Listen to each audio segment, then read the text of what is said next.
Atos dos Apóstolos, capítulo 4, versículo 32.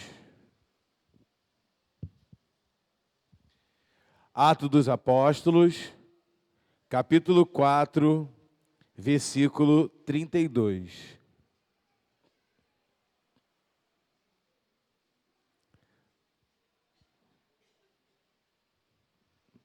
Tá funcionando não, filho, o projetor? Ah, tá bom. Que diz assim: e era um coração e alma da multidão dos que criam. E ninguém dizia que coisa alguma do que possuía era sua própria, mas todas as coisas lhe eram comuns.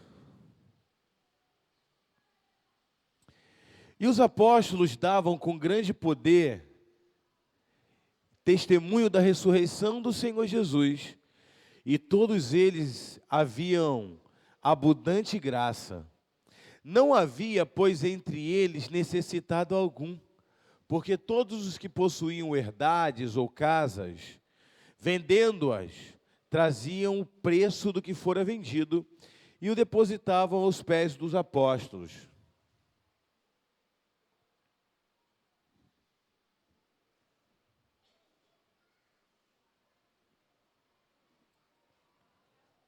Só essa parte. Mas deixa já no capítulo 5 que nós vamos ler também.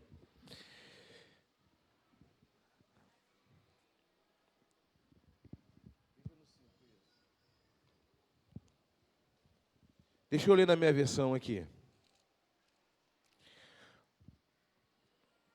4:32. Da multidão dos que creram era um coração e alma. Ninguém considerava exclusivamente sua nenhuma das coisas que possuía. Tudo, porém, lhes era comum. Com grande poder, os apóstolos davam testemunho da ressurreição do Senhor Jesus. E todos lhe haviam abundante graça, pois nenhum necessitado havia entre eles. Porque os que possuíam terra ou casas, vendendo-as, traziam os valores correspondentes e depositava aos pés dos apóstolos. Então se distribuía a qualquer um à medida que alguém necessitava. Versículo 36 diz assim: José, a quem os apóstolos deram o sobrenome de Barnabé, que quer dizer filho da consolação, levita, natural de Chipre, como tivesse um campo, vendeu-o, trouxe o preço e depositou aos pés dos apóstolos. Eu gosto da versão que diz assim: das multidões dos que creram, eles eram um coração e outros mente. Nessa versão, tanto na que eu li aqui, como nessa versão que a Simone botou no projetor, está dizendo que da multidão dos que creram, um era o coração e outro a alma. Eu gosto da versão que fala da mente, por quê? Porque no meio da igreja existe aqueles que, como diz o apóstolo Paulo, né? Romanos capítulo 12, versículo 2, e não vos conformeis com esse século, mas transformai-vos pela renovação do entendimento. Mas no início do versículo, ele diz assim, no capítulo 12, versículo 1, ele diz: rogo-vos, pois, irmãos, pela compaixão de Deus, que ofereça os vossos corpos como sacrifício vivo, santo e agradável a Deus. Esse é o vosso culto racional. E aí ele continua dizendo da renovação da mente. O que é um culto racional? Um culto racional é um culto que eu ofereço consciente. É aquilo que eu dou ao Senhor consciente do que eu estou fazendo. A nossa fé, ela não é irracional, de maneira alguma. Quando uma pessoa diz assim, como é que pode uma pessoa agir com fé e razão ao mesmo tempo? A razão, ela me eleva, a fé me dá uma condição de buscar o Senhor e alcançar o que a razão não alcança. Porém, uma fé sem razão é fideísmo. As pessoas se tornam radicais, irreflexíveis, faz as coisas de maneira leviana. O que é a palavra leviana? A palavra leviano significa uma pessoa irreflexível, uma pessoa que faz algo e não pensa no que fez. Ela não tem capacidade de medir, calcular o impacto das decisões dele. Então, nós não podemos envergonhar a nossa fé simplesmente tendo fé. Eu tenho fé, eu tenho muita fé. Tem pessoas que têm fé mesmo. Tem fé, irmão, para orar para remover câncer. Tem fé para orar para remover AIDS. Tem fé para orar e uma pessoa ser curada. Mas não tem razão para testemunhar a fé. São aquelas pessoas que têm fé, irmãos, e ora, e montanhas são removidas, mas não dá testemunho em casa. Uma pessoa irreflexível, uma pessoa que você dá um conselho, ela não tem a capacidade de digerir, ou seja, na sua mente, aquele conselho que lhe foi dado. Então, ao mesmo tempo que ele tem muito poder, ao mesmo tempo que ele tem muita unção, tem muita fé, a fé dele não tem razão. Então, o apóstolo Paulo quis dizer o seguinte, irmãos, ele está escrevendo aos romanos. E a igreja aos romanos, os judeus, eles conheciam muito da palavra. Eles conheciam demais. Eles eram totalmente estruturados na palavra. Só que aí Paulo diz para eles assim, eu acredito que quando eles leram aquilo ali, eles se escandalizaram muito. Rogo-vos, pois, irmãos, pela compaixão de Deus, eu faço um apelo a vocês, que vocês ofereçam os seus corpos como um sacrifício vivo. Não tem mais sacrifício de animal. Foi cessado em Cristo Jesus. O sacrifício que Ele quer agora é um sacrifício vivo e santo. Esse sacrifício é você. É um sacrifício santo e vivo, que é um culto racional. Você entregar a Deus um culto na sua mente. Então, o que o apóstolo Paulo está querendo dizer aqui?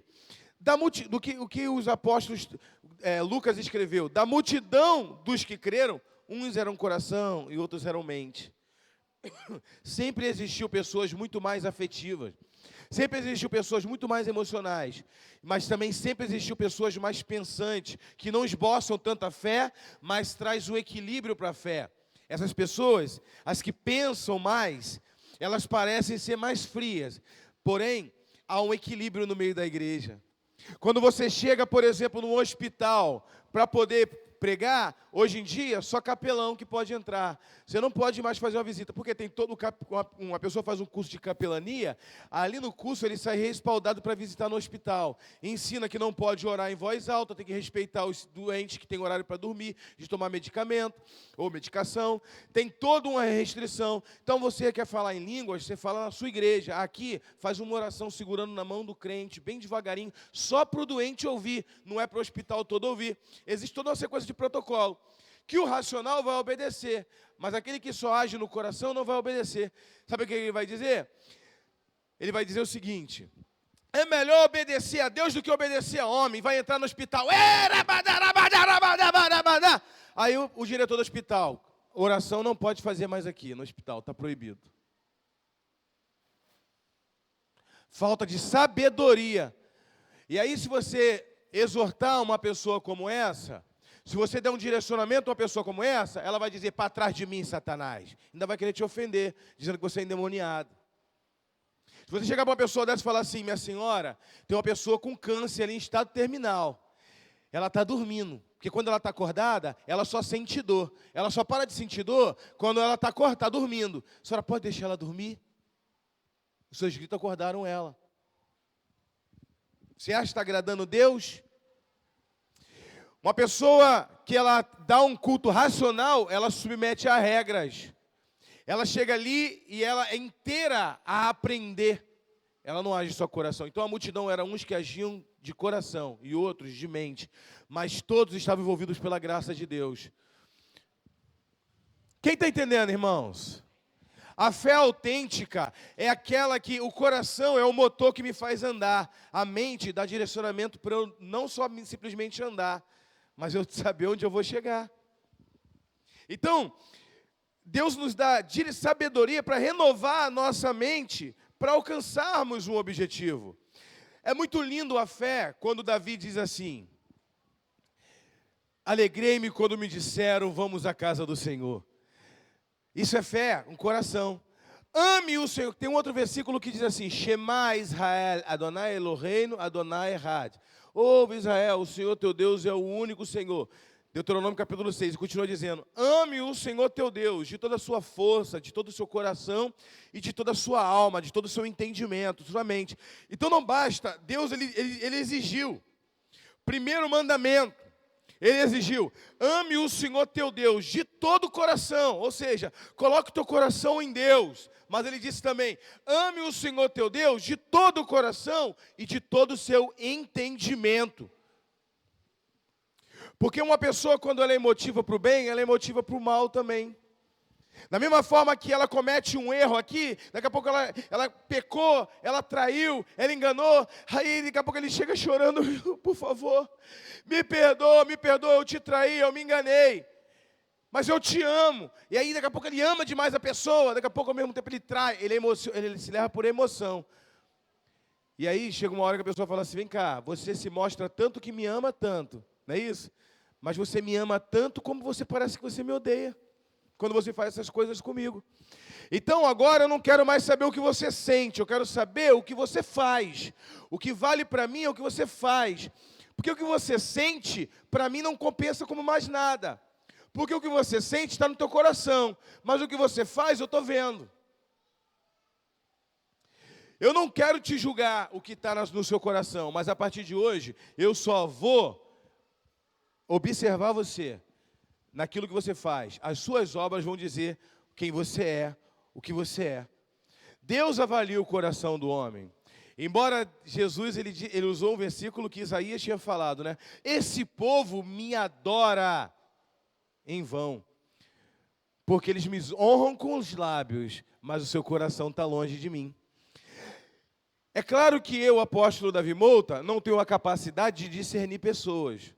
Porque Deus nos deu discernimento de espírito, não de pessoas. Eu nunca vou saber se a pessoa está sendo honesta ou não. Por isso Jesus deu esse mandamento. Ele disse lá em Mateus 7, não julgueis para que não seja julgado. Se uma pessoa falar que está arrependido de algo, não julgue ela. Acredite, não é isso? Até que ela prove o contrário. Eu não posso julgar o que está no seu coração, mas eu posso julgar o que você faz.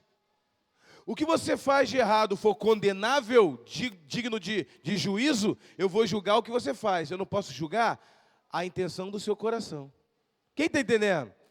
Então, esse versículo bíblico é maravilhoso, porque a igreja nasce aqui.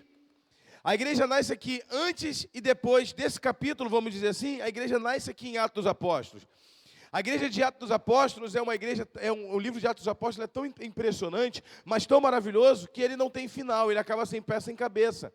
É o único livro que não tem nenhuma dissertação final, não tem nenhuma despedida, igual 2 Coríntios 13, né, que o amor de Deus, a graça do Senhor Jesus, a bênção apostólica fechando a carta, ou Pedro dando saúde os irmãos com ósculos santos, né, com beijo santo. Ele não finaliza, acaba sem pé sem cabeça, porque os Atos dos Apóstolos, que é escrito como Atos dos Apóstolos, mas na verdade são Atos do Espírito Santo, porque fala do poder de Deus operando, o Espírito Santo operando pelos homens desde o capítulo 2 em diante, não é isso? Então o nome do livro deveria ser Atos do Espírito Santo, mas ou Atos do Espírito Santo através dos Apóstolos, vamos dizer assim. Eu falo que o livro deveria ser assim, não é porque eu sou Deus para mudar o nome do livro bíblico, não. É porque o nome do livro foi dado por homens, não por Deus. Quem está entendendo? O título, o subtítulo, isso foi dado pela igreja pós-cristã. Tem nada a ver. O livro foi escrito, mas não é livro de Atos Apóstolos. Era um livro que contava os Atos Apóstolos. Mas não tinha o título Atos dos Apóstolos. Então, se hoje vou traduzir ou transliterar a Bíblia, talvez eu colocaria Livro dos Atos do Espírito Santo através dos Apóstolos. Quem está entendendo? E começa a mostrar a igreja operante. A igreja agora movida pela mão de Deus. Uma igreja autêntica. É uma igreja que deve ser espelhada. Mas olha só o que ele continua dizendo. Essa mensagem é muito detalhada, mas eu quero que vocês prestem atenção, porque isso pode mexer muito com a fé de vocês. Uma vida cristã autêntica. O coração deles era um só. Era um coração e o outro mente. Mas todos estavam com o coração movido pelo Senhor. Com uma responsabilidade daquela mensagem que eles tinham que passar. De maneira consciente, de maneira racional. Eles tinham que ter o coração queimando, o coração queimando para passar a mensagem, mas o racional para saber passar a mensagem, para passar confiança para as pessoas. Sabe por que aquele homem não ganhou a eleição para mim? Eu vou falar para vocês de coração por que esse cabo Daciolo para mim não ganhou a eleição. Tá bom? Está sendo filmado, mas eu vou dar a minha opinião. Por quê? Porque a fé dele parecia ser uma fé irracional. Ele se mostrou excêntrico demais, irracional demais. Quando ele era para falar, ele falava em línguas. Ele se mostrou muito excêntrico, faltando meio que uma fé, faltando um parafuso, e passou falta de confiança até mesmo para quem era da fé dele. Ele pode falar em línguas, não é isso? Ele pode pular, ele pode se declarar da batista, da assembleia, não tem problema, ele pode se declarar um homem de Deus. Todo mundo já sabe que ele é, né? Ele pode até começar o discurso dele lendo um versículo bíblico e fazendo uma oração. Senhor, eu te agradeço pela oportunidade de me colocar aqui entre esses homens, que o teu nome venha a ser glorificado no meio de nós. Pronto, agora todo mundo sabe que ele é cristão. Agora vamos falar de política? Olha, saneamento básico, rede pluviais, não sei mais o que, aposentadoria, né? Privatização de empresa, vamos falar. E fecha o discurso dele dizendo que o nome do Senhor Jesus seja glorificado, glória a Deus. Ele pode falar, não tem problema. O problema é no meio do discurso começar a falar, rabaná, show, o capeta não sei onde, o diabo não sei o que aqui lá, e glória a Deus, o diabo, Jesus. Aí, irmãos, tu sai do âmbito da racionalidade, as pessoas já não confiam, pensam, esse cara é um fanático cristão. E tudo que é fanatismo é pecado. Pode levar à morte, à destruição. Por isso a nossa fé é de coração, mas ela é racional. Quem está entendendo? A fé irracional vê um homem andando de branco ali, já começa. Ah, Satanás vai saindo agora em nome de Jesus. Aí o pessoal, eu sou enfermeiro, estou indo para o trabalho. Ah, eu pensei que era da macumba. Pode ir, passa. Você está entendendo? Aí as pessoas ficam com medo. As pessoas falam assim, meu Deus, está vindo de branco ali, ela já passa pelo outro lado. Ai, meu Deus, não sei, um crente com a Bíblia na mão já fica com medo. Por quê? Por causa da fé racional. Tem coração, mas não se move também pela razão. A sabedoria. Como é que eu vou ganhar uma pessoa ofendendo a pessoa dessa maneira? Como é que eu vou ganhar um homossexual? Me desculpa. Como é que eu vou ganhar um homossexual se o estudo da célula é o amor de Deus, a graça e o perdão? E aí senta o homossexual. O homossexualismo é pecado, mas estava incluído no seu sermão? Não, tu incluiu porque tu viu que entrou um homossexual. Então, tu mudou a palavra de Deus por causa do pecado de uma pessoa? Se uma pessoa mata e rouba, e agora a mensagem é sobre a salvação e o arrebatamento da igreja, e eu vi que entrou uma pessoa aqui que rouba e que mata aqui na igreja, e eu mudo o sermão e começo a dizer, você que rouba! Você que mata. Estava incluído já no meu sermão? Não, eu mudei o sermão porque eu vi uma pessoa que rouba, uma pessoa que mata. E agora eu mudei o sermão pelo pecado da pessoa. E o restante do povo que está aqui para receber, não recebeu o que já estava preparado, o que Deus já tinha colocado no meu coração. E nem a pessoa que rouba ou que mata foi liberto, porque a pregação não veio do Espírito, veio da alma de quem estava pregando, e as outras pessoas que tinham que receber o que Deus já tinha preparado para falar no seu coração ontem, também não recebeu. Ou seja, nem ninguém. Quem está entendendo? Então eu tenho uma fé que age no coração, e eu tenho uma fé racional, aquela que não me deixa entender o motivo de meu coração estar queimando desse jeito. Eu queria que todos os crentes estivessem com o coração sempre queimando pelo desejo de estar na igreja, amém, irmão? Como Davi disse, alegrei-me quando me disseram, vamos à casa do Senhor, está ali. Mas nem sempre nós vamos estar com o coração assim. Espero que você esteja sempre, amém? Mas no dia que o seu coração não estiver legal para ir para a igreja, eu não estou bem, não estou a fim de ir para o culto hoje, não estou legal. Ah, estou com dor de cabelo, o cabelo está doendo. Sei lá, alguma desculpa que você estiver dando, aí você bota em prática a fé racional. Mas deve ter algum convidado que eu chamei a semana toda para ir para a igreja lá, ele vai estar, eu não vou estar. Os meus discípulos vão estar lá, de repente no final do culto eles querem conversar comigo. Eu tenho que ir adorar o Senhor. E aí entra o que o apóstolo Paulo está dizendo. Rogo-vos, irmãos, pela compaixão de Deus, que ofereça o seu corpo cansado, em sacrifício vivo, santo e agradável a Deus. Esse é o culto racional. Você está pensando, não estou com vontade de ir para a igreja hoje, mas eu preciso ir. Porque se eu tenho um cérebro, eu tenho que fazer o que é preciso e não o que eu estou com vontade. Porque se eu tenho um cérebro, eu faço o que eu estou com vontade, eu me igualo a um animal que come, bebe, defeca porque está com vontade. Ninguém levanta de manhã às 5 horas da manhã para ir trabalhar porque está com vontade. Você levanta 4 horas, 5 horas da manhã para ir trabalhar porque é preciso.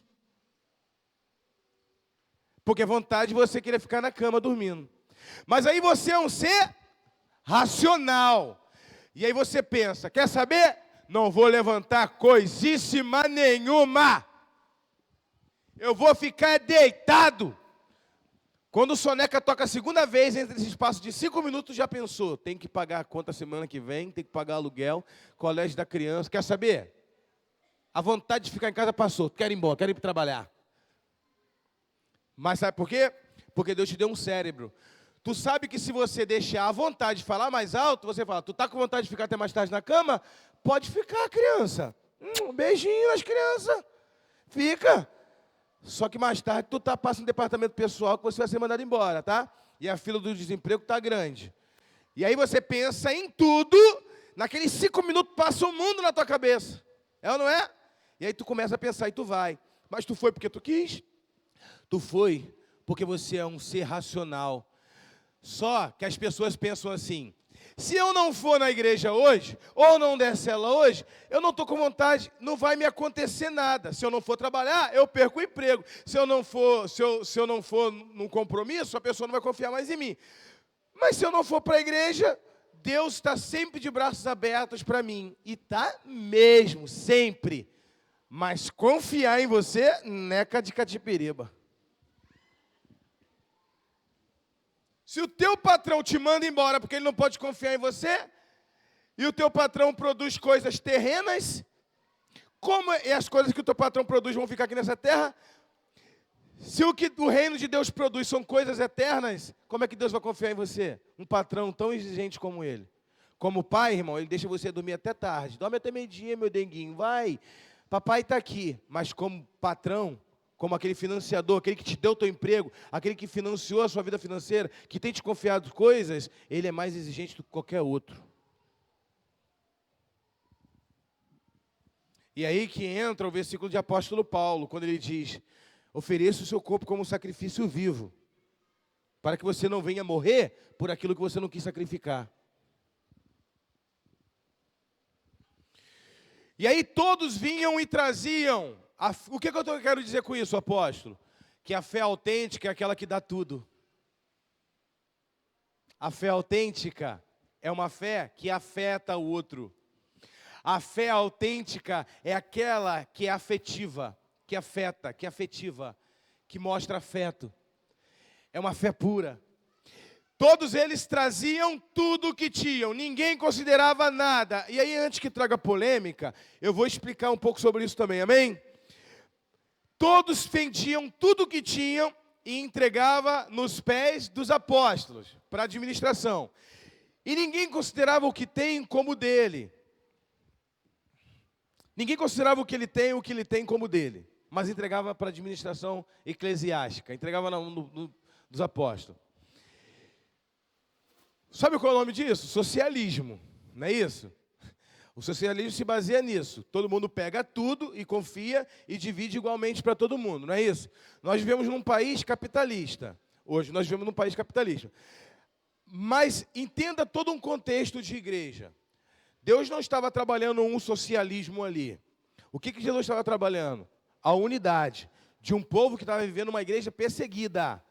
A igreja estava sendo perseguida, os cristãos não poderiam trabalhar, ninguém dava emprego para cristão, perguntava para o camarada, tu é cristão? Se tu é cristão, não tem vaga para você aqui. Então, em muitos países hoje muçulmanos acontece isso. Os cristãos pedem ajuda para os cristãos lá, porque se o cara preencher o currículo, na folha está escrito, é cristão, ele vai mentir? Ele não pode. Então está escrito, você é cristão? Sou. Eles nem entregam currículo, nem chamam a pessoa. Então os cristãos estão ficando desempregados. Então naquela época ali, além deles arriscarem a vida deles, risco de morte e todas as coisas, eles eram uma igreja perseguida. Então eles juntaram, cada um deu o que tinha para eles viverem um tempo até essa perseguição passar e cada um voltar ao seu cotidiano. Era uma exigência da época. Era uma emergência, era algo emergencial, era algo que estava acontecendo ali, naquele momento. E os apóstolos estavam administrando essa situação. Quem está entendendo? Claro que hoje, como igreja, nós não temos como fazer isso. Como é que eu vou chegar aqui? Ó, cada um aqui, pega o que tem na conta, vamos dividir. Vai ter gente aqui que amanhã nem vai sair para trabalhar. Esse é o problema. Aquela igreja, Deus trabalhou nesse sentido com eles, porque era uma igreja pura de coração. Uma igreja que estava o tempo todo anunciando a ressurreição de Cristo. Era uma igreja que tinha acabado de ver Jesus subir aos céus. 500 encobriu os olhos, Jesus foi encoberto diante dos olhos de 500 testemunhas. Era uma igreja que estava com o coração queimando pela palavra. Era uma igreja que estava ansiando pela volta de Jesus. Jesus estava subindo ainda. Tanto que Paulo escreve aos Tessalonicenses dizendo: irmãos, vão trabalhar. Tinha crente que não queria trabalhar porque dizia o seguinte: eu não vou trabalhar não, porque Jesus vai voltar mesmo. Vou trabalhar para quê? Vou fazer faculdade, eu vou trabalhar. Jesus. Aí Paulo escreve assim: irmão, olha só, vocês não querem trabalhar com desculpa de que Jesus vai voltar mesmo. Eu quero dizer para vocês, estão sendo pesados para aqueles que estão trabalhando. Então eu vos escrevo: aquele que não trabalha, que também não coma. Uau, né? Olha para o teu irmão e diga assim: está trabalhando? Se não estiver trabalhando, nem comer tu tem direito. Agora você pode dar uma salva de palmas para o Senhor.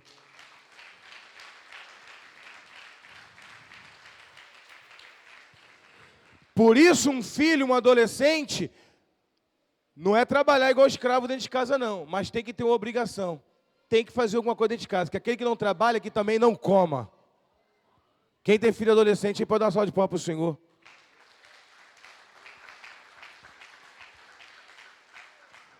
Todos que não trabalhem, que também não coma. Porque se alguém aqui, irmão, para de trabalhar, está sendo pesado para alguém que trabalha. Alguém está trabalhando em dobro para alguém que não trabalha. Quem entendeu isso? É igual quem paga a conta de luz. Irmãos, a minha família é grande. Conta de luz na minha casa vem R$500. Esse mês vem 600. Eu ligo, só tem um ar-condicionado, as crianças dormem no calor e aí elas pulam para o meu quarto. Eu ligo ele no horário e acordo 6 horas da manhã e desligo, a conta vem 600. O cara que só paga 50 porque tem gato, ele liga de manhã, ele assiste Netflix de tarde, de manhã, de tarde, de noite. Ele usa de manhã, de tarde, de noite, de madrugada. Tem 4 dentro de casa, paga 50. Eu pago 600 e tenho que ligar às 11 da noite e desligar às 5 da manhã.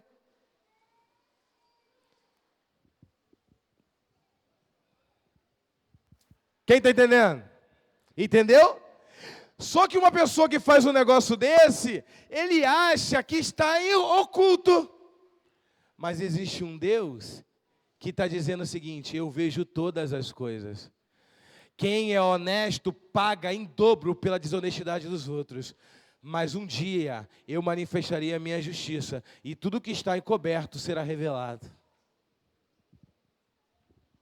Agora você pode dar uma salva de palmas para o Senhor. Eu não estou falando de ímpio, não. Porque ímpio faz gato mesmo, porque ele não teme a Deus. Eu estou falando de crente. Porque ele faz um gato para economizar 400. Mas o pecado dele faz ele perder um emprego de 5.000. E ele acha que está ganhando vantagem economizando 400 e passando essa conta para outro honesto pagar. Porém, ele que está sendo roubado no seu futuro, porque tinha uma porta para ele trabalhar, para ele ganhar 3 vezes mais do que ele ganha, e ele está preso por causa de R$200, R$300. E a gente que paga a conta mais cara para a infidelidade dos outros, o diabo quer nos fazer pensar que nós estamos sendo saqueados. E o Senhor está dizendo: não se preocupa não, eu vou te prosperar 10 vezes mais. O que ele vai deixar de prosperar, eu vou passar para você. Você vai pagar a conta e ainda vai te sobrar 90% do que era para ser dele. Deus sempre vai prosperar mais o justo. A igreja autêntica, aquela igreja que entregou aos pés do apóstolo, eles não estavam preocupados. Eu me entreguei um negócio de 10 mil, o cara entregou de 1.000. Eu entreguei o cara entregou de 100. Ninguém. Todos estavam de pureza no coração.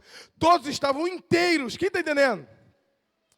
Um dia, uma pessoa falou para mim assim: a igreja de verdade é aquela igreja de Atos dos Apóstolos.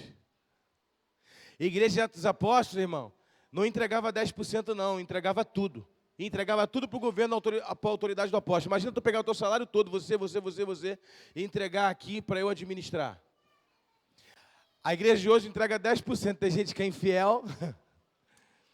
Eu não estou falando de dízimo, não. Eu estou falando de ser fiel por inteiro. E aí no capítulo 5, me chama a atenção, eu quero falar de uma fé autêntica, amém? Eu estou falando de uma fé autêntica, eu não estou falando de dinheiro, não. Eu estou falando de ser cristão por inteiro, com coração puro.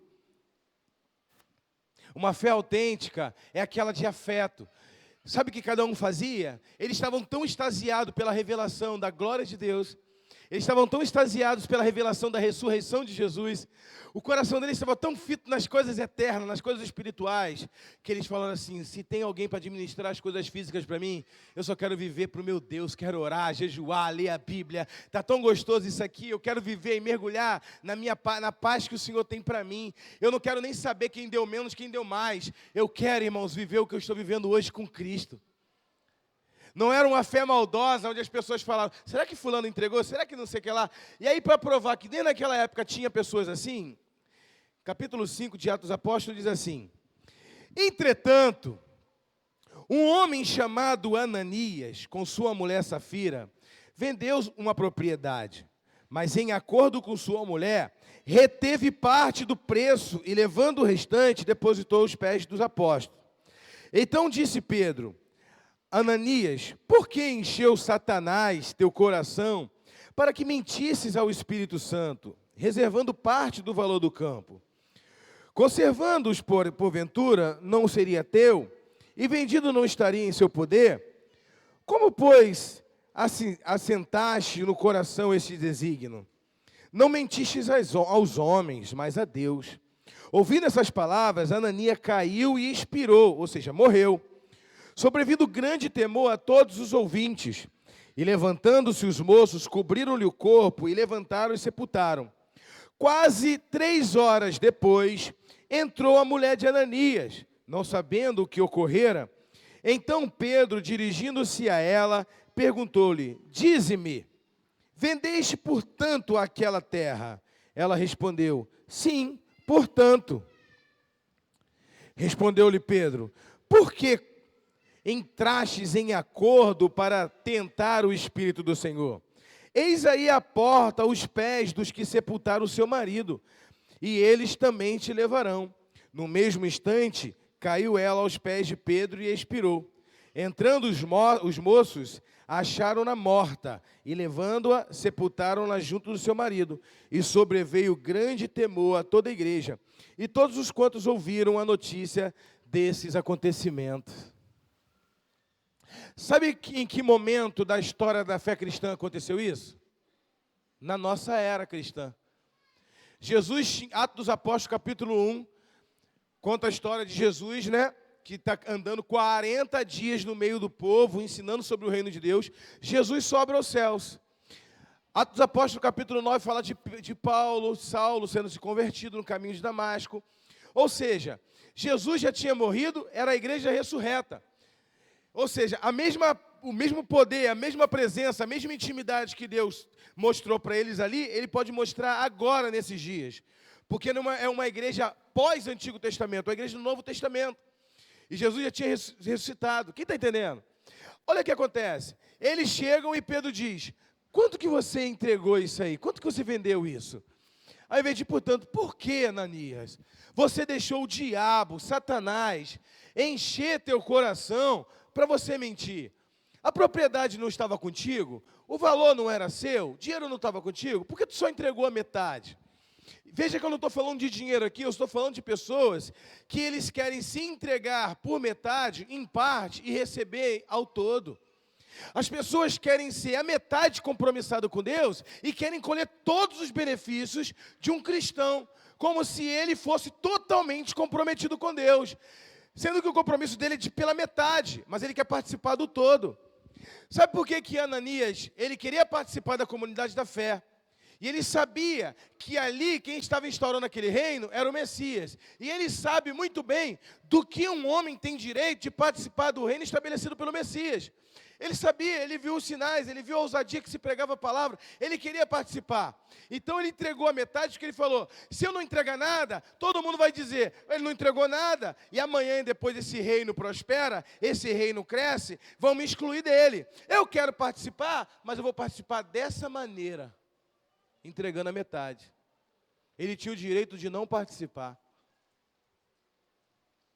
É aquela pessoa que ela diz assim, eu apóstolo, eu não consigo ser dizimista. Aí vamos falar de novo, eu estou falando de ser fiel.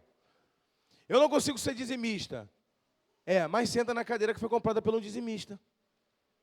Ele não é fiel no todo, mas ele participa, ele quer participar dos benefícios de quem foi fiel. Por exemplo, como a conta de luz aqui, como o galpão que nós estamos construindo, como a creche e todos os benefícios da igreja que foi sendo repartido pela administração do povo, não é isso? Eles querem ser meio fiel, mas participar de tudo. Até a mensagem que está sendo pregada aqui nesse microfone. Você só está ouvindo porque tem um microfone. Só tem um microfone porque tem energia elétrica e porque o dízimo de algum dizimista comprou esse microfone. Porque senão você nem a mensagem você não poderia ouvir. E ainda poderia estar no calor, ou sem ventilador. Ou o chão todo sujo, porque até as vassouras que são compradas aqui, são compradas também com o dinheiro do dízimo. Quem está entendendo? Então, é uma igreja que entende, meu coração está fervendo pela justiça.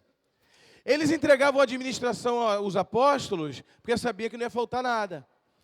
Eu tenho projetos aqui nessa igreja de construir o condomínio da igreja, não é isso? E dar casa para os membros. Mas nós temos que comprar o templo, não é isso? Pedro, aí talvez se a gente não faz, nós somos criticados. Se nós fizermos, não somos elogiados. Tudo bem, que tudo seja para a glória de Deus. Pedro conseguiu suprir a necessidade da igreja, todo mundo entregando tudo. Agora, você conseguir dar casa para todos os membros da igreja que precisam. Ajudar os membros da igreja com 10%, isso é fazer obras maiores. E ainda é com 10% de quase 10%, porque quase 90% não entrega. Então é você conseguir fazer obras com 10% de 10%. Esse é um milagre. Nenhum questionou, será que vai dar mais para Beltrano? Será que vai dar mais para Cicrano? E aí a Bíblia diz, no versículo que nós lemos, no capítulo que nós lemos depois, que Barnabé, que foi dado esse nome pelos apóstolos para ele, o nome dele não era Barnabé, era José, deu Barnabé, filho do Espírito Santo, que entregou a sua fazenda, que era muito dinheiro, e entregou aos pés do apóstolo. Os apóstolos passaram a chamar ele de filho do Espírito Santo, porque só um homem cheio do Espírito Santo, igual esse, para chegar e falar assim, eu quero entregar tudo, eu confio na sua administração. Hoje, na igreja moderna, vamos dizer, hoje, nós entregamos 10%, não é isso? Para a administração eclesiástica. Você não tem direito de pegar os teus 10% do teu salário e comprar cesta básica para ninguém. Não é teu, é de Deus. Tu tem que entregar a administração eclesiástica. Os outros 90% que está contigo ainda não é teu, também é de Deus. Mas esse aí é administração pessoal. Mesmo assim não te dá direito de você fazer o que você quiser com ele. Você tem que orar a Deus e pedir direcionamento. O que você vai fazer com os 90%? Você não pode pagar uma bebida para o seu pai. Mesmo que seja seu pai, porque dinheiro santo tu não pode. Tu não pode comprar um cigarro para tua mãe. Minha mãe é viciada. Tu não pode pagar conta de tráfico do teu filho. Porque o dinheiro não é teu, é de Deus. Ele te confiou 100%. Mas vão matar meu filho. Irmão, ora. Você não pode pagar. O dinheiro não é teu, é de Deus. Ele confiou a você. E mesmo os 90%, Simone, não te dá direito de fazer o que você quer, não. Se você fazer uma compra, for fechar um negócio, Senhor, é do Senhor, é a tua vontade, porque até os 90% que está comigo, esse eu administro. Agora os 10%, eu não tenho o direito de administrar. Eu tenho que entregar nos pés dos apóstolos. Sabe por quê? Porque a administração da igreja tem que pagar aluguel, tem que fazer conta, comprar cesta básica para o membro que está precisando. Não, mas eu tenho 10% do que eu recebo. Eu entreguei o dízimo não. Eu comprei, fiz uma compra. Fiz para quem? Para o meu primo. Para. Aí tu pegou o teu dízimo? Não, mas eu entreguei, eu fiz minha compra para o meu primo. Peguei meu dízimo e fiz uma compra para minha mãe. Para minha mãe. Para tua mãe. Para tua mãe eu sou abençoado. Tem que fazer com os 90. E olhe lá.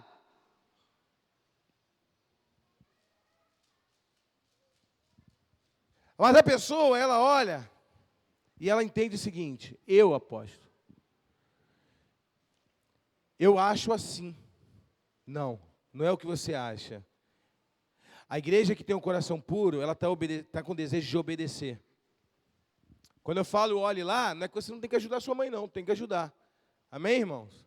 Tem que ajudar. Ajudar não é dar teu dinheiro todo para ela, mas ajudar. Agora vamos dizer para ninguém achar que é dinheiro, que eu estou dando uma ministração falando relacionado ao dinheiro, né? Ainda existem casais que agem como Ananias e Safira? Existe. Quebraram um pau ontem de ontem, brigaram, xingaram palavrão. Não vão falar com o apóstolo não, porque ele pode nos disciplinar. Por que vocês fizeram um acordo entre si para tentar Deus? Então tu nem fala, e eu também não falo não. E a gente fica bem resolvido. Ananias e Safira, por que deixou o diabo encher teu coração? Por que deixou o diabo encher teu coração? Mas isso é um engano. Sabe por que é um engano? A falta de discipulado. Lá atrás a mulher dele poderia ter falado: Ananias, isso está errado. Chamar Pedro: Pedro, eu quero conversar contigo um negócio sério. Meu marido está com esse pensamento. Pedro ir lá, discipular ele e ensinar, não é isso? Mas por que eles caíram mortos? Novo Testamento, amém, irmão? Graça. Por que eles caíram mortos? Pedro também um dia não deu voz ao ouvido do Espírito, não deu voz ao diabo? Deu. A Bíblia diz que Jesus olhou e disse assim: Quem dizem que eu sou? E Pedro disse: Tu és o... E vocês? O que vocês dizem que eu sou? Pedro disse: Tu és o Cristo, o Filho do Deus vivo. E aí Jesus diz assim: Pois não foi carne nem sangue que te revelou, Pedro, mas foi o Espírito de Deus. Na mesma passagem bíblica, no mesmo recurso da palavra, decurso, assim, a Bíblia diz que Jesus disse assim: então agora o Filho do Homem vai ser preso, morto e ressuscitar ao terceiro dia. Ele disse: não, Senhor, eu não vou deixar isso acontecer. Jesus olhou para ele e disse: para trás de mim, Satanás. Como que pode uma pessoa acabar de ser usado pelo Espírito Santo de Deus, ele ser usado por Satanás? Por que Pedro não morreu ali na hora, quando ele foi usado pelo Satanás? Primeiramente, a manifestação do Jesus Cristo ressurreto não tinha acontecido ainda. Ele não tinha discernimento de espírito, o que era a voz de Deus, o que era a voz do diabo. Ananias e Safira morreram na mesma hora ali, porque eles já tinham discernimento de espírito, eles já estavam equipados pela palavra, tinham sido ministrados pela palavra, e mesmo assim, escolheram o pecado. Apóstolo, por que na igreja de hoje, existem pessoas infiéis pela metade, fiéis pela metade? O marido quer uma esposa perfeita, mas ele quer se doar pela metade. A esposa quer um marido que lhe honre em tudo, que não te traia, que seja um gentleman, que seja um homem sábio, que seja tudo. Mas ela só quer se entregar 30%. Mas quer que o marido seja todo, mas ela só quer entregar 30%. Sabe por que eles fazem isso? Porque ainda deixem o diabo encher os vossos corações. O diabo, quando diz assim: não precisa disso não, olha para você, você já é uma mulher excelente. Fazer isso vai deixar ele mal acostumado. Deixou o diabo encher o coração. Poderia ter entregado tudo, entregou só a metade, porque deixou o diabo encher o coração. Eu posso te dar vários exemplos de uma igreja que não vive de maneira autêntica. E quer receber de Deus como se vivesse. Que não chama para si um compromisso. Ulisses teve um sonho, uma visão, esse dia eu botei no grupo da igreja, não botei? Quantos aqui ouviram? Tá vendo? Você que entra no grupo da tua família, aquele monte de palavrão que o pessoal posta. Você vê vídeo de pornografia que teus parentes colocam. Mas um áudio no grupo da igreja você não assiste. Pode edificar a sua vida. Mas tu perde 10 minutos vendo porcaria na internet. Tudo que é postado no grupo, somente do líder Timóteo, irmão, para assistir, ouvir. Áudio de 5 minutos, para ouvir. Deus quer falar contigo de alguma forma. Todos nós somos afetados um pelo outro, somos ministrados um pelo outro, porque cada um aqui é uma ferramenta de Deus. Amém? Porcariada é postado em outros grupos, que aí você tem até medo de abrir, dependendo da pessoa que te mandar, tu já exclui o vídeo antes. Eu sou assim, dependendo da pessoa, eu excluo o vídeo antes de assistir, dependendo da pessoa. Eu não posso excluir essa pessoa da minha amizade, mas eu posso excluir os vídeos que eles mandam, o conteúdo que ele manda para mim. Eu tenho que saber que tipo de crente que eu sou. Eu tenho uma fé pura? Eu tenho uma fé genuína? Eu tenho uma fé... Como que é a minha fé? Como que é a minha fé? Como é que está o meu coração? E Ulisses teve essa visão que Jesus Cristo falava com ele. Ele via Deus, embora ele deixou bem claro que ele não lembra da face de Deus, porque Deus se apareceu, pode ter aparecido no corpo, mas a face... A Bíblia deixa bem claro que ninguém já viu a Deus, jamais virá, mas ele pode usar a forma corpórea, não é isso? Uma prefiguração como o próprio Melquisedeque. Ele viu o diabo de cabeça baixa, como se fosse um juízo. E ele viu Jesus. E Jesus, a estatura, até falou no áudio, né? Que Jesus era baixinho. Não era baixinho, que tu que é alto demais. Para até um bonecão de Olinda. Aí, Jesus era uma estatura normal, né? Uma estatura normal, de média de um homem, 1,75 m, vamos dizer assim. Por aí, ou menos. Essa altura, não é isso? 1,75 m é desse mais ou menos aqui assim. Assim, 1,75 m desse tamanho. Que ele disse que era pequenininho. Lembra que eu falei para vocês que os judeus são tudo cravícula pequenininha, que assim, magrinha, estatura bem baixinha, tudo assim. Chega lá em Israel, tu vai ver eles com óculos fundo de garrafa, aquelas cravículazinhas magrinhas, aqueles homens que têm estatura nenhuma. Quase todos os judeus são assim. Por isso que as guerras, quando o judeu vencia uma guerra, a glória era de Deus, irmãos. Porque eles não tinham estatura nem para segurar uma paves e um escudo. Paves e escudos, paves é aquele escudo que pega de cima e embaixo. Eles não tinham estatura para segurar aquilo ali não e lutar, não. Tanto que Golias tinha 2,70 m de altura, ele era chamado de gigante. 2,70 m é um cara que é 1,5 palmo maior do que eu, irmão. Não é que os Golias eram gigantes, é que eles eram tudo pequenininho. É a estatura do judeu. Eles usam isso aqui, ó. Por isso que eles glorificavam a Deus nas guerras, porque eles não tinham estatura para a guerra. Não tinha, de hipótese nenhuma. E aí Jesus, né, provavelmente tinha essa estatura mesmo que Ulisses falou, baixinho. Por quê? Tiveram que deslocar o braço dele para crucificar ele. Porque a cruz daquele homem era preparada para Barrabás. Aquela cruz era preparada para Barrabás. Foi trocada ali na Páscoa. Crucificaram Jesus no lugar de Barrabás. E aí tiveram que deslocar o braço dele, porque na cruz já vem um furinho. Quem é marceneiro aqui sabe o que eu estou falando. Eles já fazem um furo para o prego entrar melhor, entendeu? Então, puxaram, a Bíblia deixa bem claro que deslocaram o braço dele para a palma da mão encostar no buraco para eles enfiarem o prego. Jesus era pequenininho, imagina o tanto que fizeram. E aí Ulisses disse que viu Jesus, e Jesus deu um abraço em Jesus e tudo mais. E Jesus falou para ele, valeu a pena, não valeu, meu filho? Valeu, Senhor. E aí Jesus disse, ele agora, eu estou aqui, eu nunca mais volto, acabou? Ele disse, não, você vai voltar para a terra. Você tem que voltar. Você tem que voltar porque existem muitos ainda que não estão, que não vão vir para cá. E você precisa ir lá resgatar essas pessoas. Jesus poderia te agarrado ali e falar, você não vai voltar. Você nem ia ligar, porque tu já estava lá. Quando a apóstola teve essa mesma visão também, foi arrebatada no Espírito, que ela viu o corpo dela fora do corpo, e ela foi no céu, que Jesus falou para ela, vai, você tem que ir. Ela não queria ir na visão, vai que o seu marido precisa de você. Quando ela desceu, irmãos, eu tinha acabado de ser atacado pelo diabo, o diabo tinha acabado de perder meu pescoço. Aliás, quem chamou ela de volta fui eu, que eu cutuquei ela, acordei ela. Quem está entendendo? Então, eu tenho um amigo que ele morreu, 35 anos de idade, um ataque cardíaco, morreu de madrugada, já tinha um problema no coração. Imagina, a maioria das pessoas que tem problema no coração, muitas deles morrem dormindo. Por quê? Porque sonha que está caindo, um pesadelo, porque o teu corpo, tu está tendo um pesadelo, está caindo no abismo, o teu cérebro está funcionando como se você estivesse acordado, está entendendo? E aí tu, pum, morre dormindo por causa de um pesadelo. A maioria das pessoas que morrem dormindo é porque tiveram um pesadelo e o coração, pum. Ele poderia ter morrido dormindo e Deus levado ele. A Priscila ia chorar, eu ia chorar, todo mundo aqui ia chorar. Ia arrumar, de arrumar um caixão para um homem desse tamanho.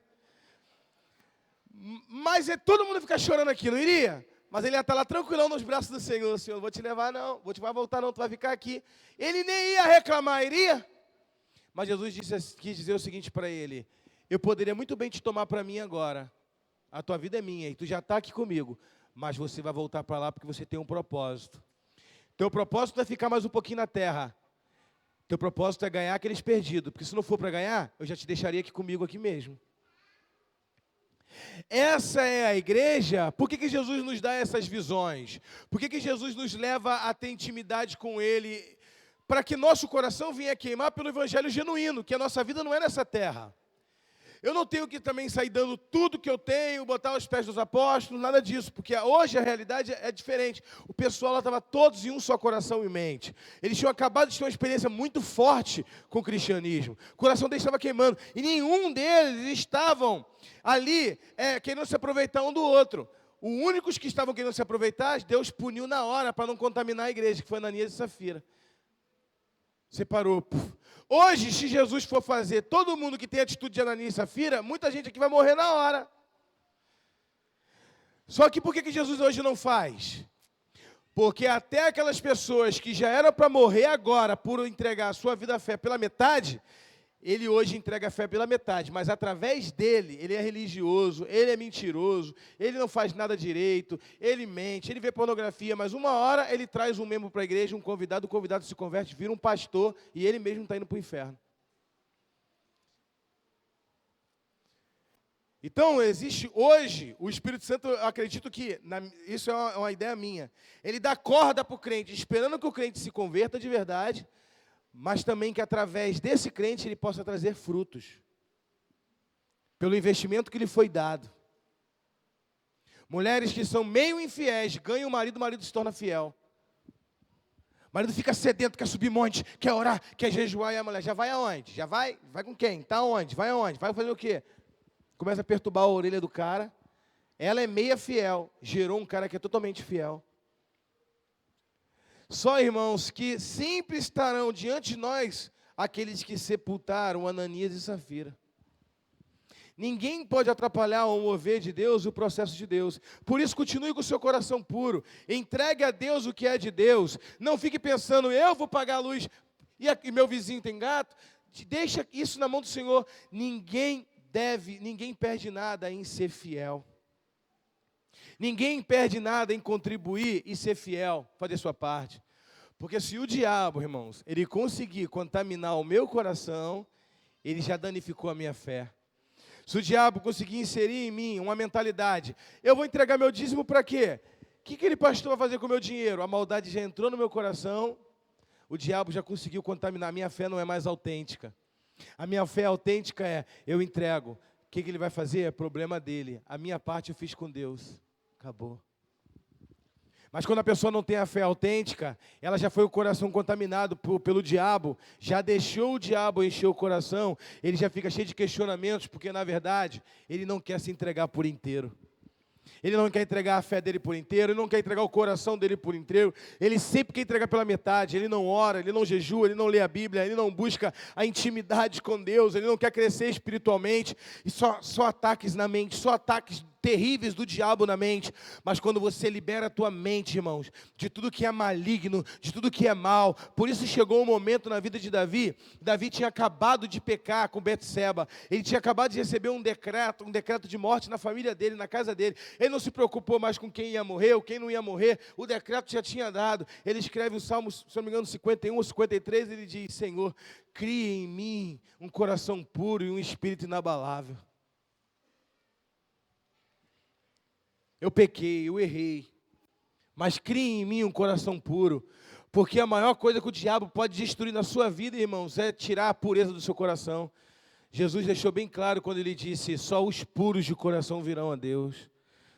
E as pessoas hoje em dia, elas estão, me desculpa, A maioria dos crentes hoje estão confundindo a fé racional com malignidade de racionalismo. Eles se sentem pensadores. Não. Uma pessoa pode influenciar a massa, mas eu não vou ser influenciado, não. Eu naquilo outro, não. Sempre com pensamento de maldade. Vamos fazer uma campanha para isso, para remover fundo para não sei o que lá. Deve ter alguma coisa de errado, deve ter aquilo outro. Ih, está me cheirando mal. Um coração que já foi contaminado, já perdeu a essência do Jesus ressurreto. Daquele crente que busca experiência com Deus, que quer liberar a mente dele para buscar Deus. Meu irmão, minha obrigação é essa, eu vou fazer. Pronto, minha obrigação com a minha família, com a igreja, com o meu trabalho. Fiz, liberei minha mente, porque quem faz o que é certo tem a mente em paz. E agora eu vou buscar o Senhor só com o meu coração. Porque o meu consciente já fez o que tinha que fazer. Liberei meu coração para buscar o Senhor, orar de madrugada, ler a Bíblia, buscar experiências com Ele, ouvir a voz dEle, sentir a presença dEle, porque o arrebatamento pode estar próximo, ou eu posso morrer, não é isso? E eu quero ser achado limpo, com o coração puro. Mas a pessoa, quando não faz o que é certo, ele desconfia de tudo. Não viu aquele homem que trai a esposa? Ele desconfia da mulher o tempo todo. Onde tu vai? Ou ele já traiu muitas vezes e a hora ele tem a mente contaminada pelo pecado que ele cometia. A mulher vai na padaria, onde vai? Com quem tu estava? Com quem tu conversou? Aquilo outro. A mulher está ali com o coração puro. Amor, fui na padaria, comprei um pão, comprei um leite, fiz um negócio aqui pra gente, fiz aquilo outro. Mas e aquilo outro? A outra pessoa vivendo a vida com o coração puro e o outro vivendo a vida com a mente totalmente contaminada, impregnada. Perdeu a purificação, perdeu a fé autêntica. Vive numa preocupação, sabe por quê? Porque ele sabe. Ele olha para todas as mulheres que passam na rua. Ele olha